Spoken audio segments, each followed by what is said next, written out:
सभी को मेरा नमस्कार। Sanjeev Narayan ji, director general PFI, Ajay Tiwari ji, additional secretary ministry of power government of India, professor doctor T.G. Sitaram, director IIT Guwahati, doctor Tripta Thakur, director national power training institute, ladies and gentlemen, my dear students, it gives me immense pleasure to learn that Power Foundation of India, in association with the Vijnana Bharati, is currently running a campaign to create awareness on Agni Tattva and the lifestyle for environment.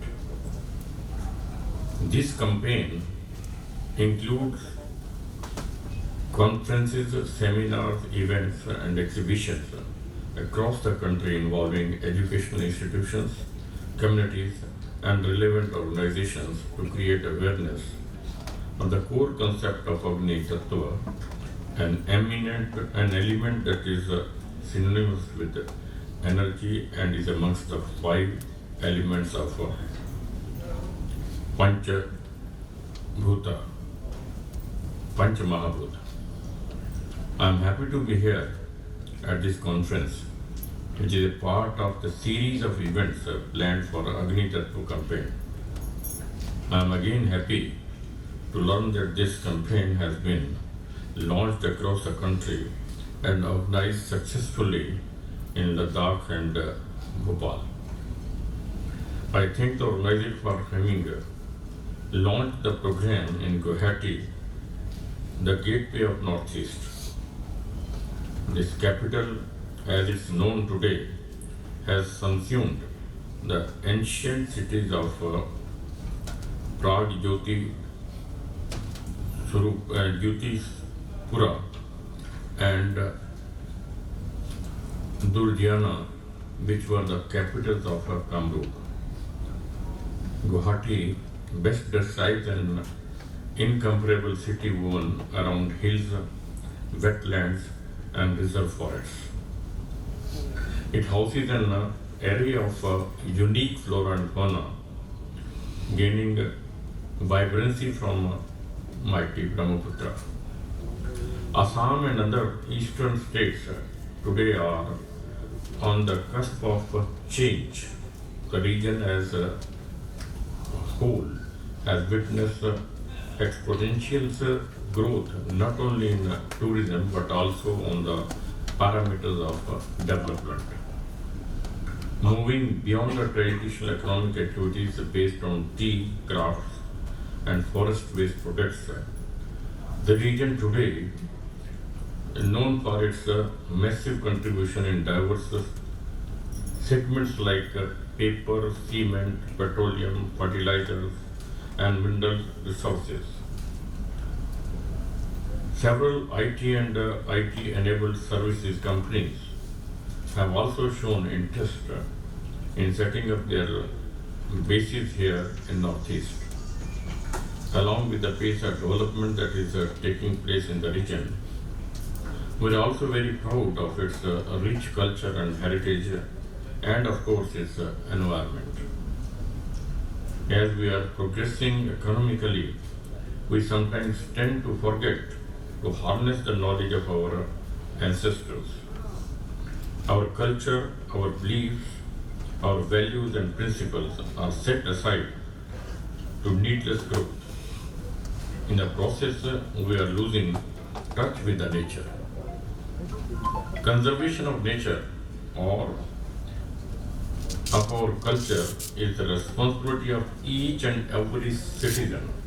We must generate this consciousness in our daily lives, whether it is saving energy, water, or the use of alternative sources of energy. This is the only solution to save the delicate ecosystem of our region.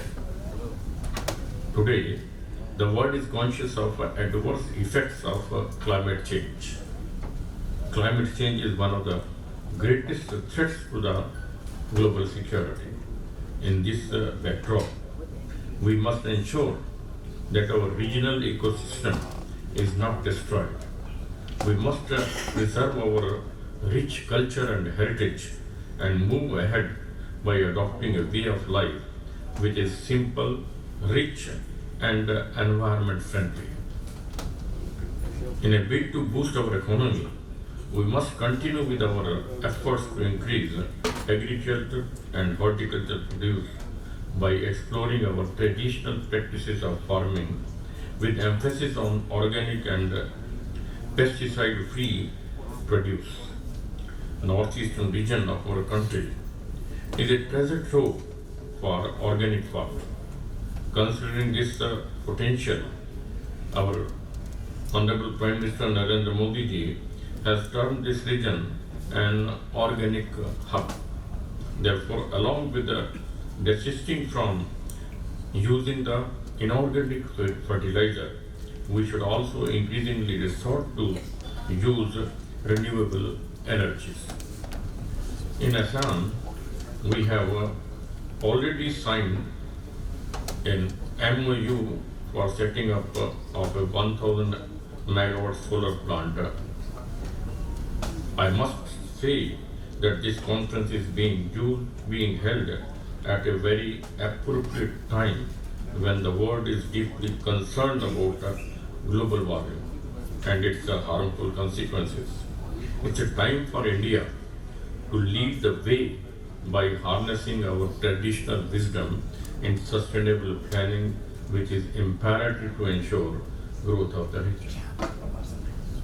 Our Prime Minister Shri Narendra Modi ji, in the climate conference held at Glasgow, put forward Panchamrit, 5 key commitments to deal with the challenge of climate change. Right from reducing the country's carbon emissions to increasing India's reliance on non-fossil fuel and renewable energy sources, the country has already made its intent clear to work against climate change and global warming. With this, I would like to sum up my observation with a hope that the deliberations in the conference would draw some actionable agenda for us to follow and address the threats of degradation of climate. Thank you. Jai Hind. I would like to comment just a minute. I think so many conferences at the international level, national level, and the regional level are being held today.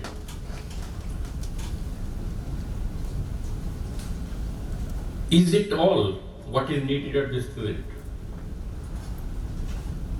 Let it not remain in these halls. We have to go to the public. We have to go reach to the public. We have to change their mentality about all this. And that is needed. It will be done not only by conducting such conferences. We have to go to the masses.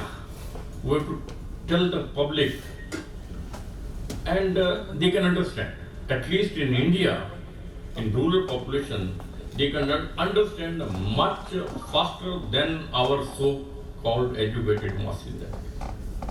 I think our organizations should go to the villages, go to the downtrodden public. You will get a very good response, far better than only discussing among some top persons. Thank you very much.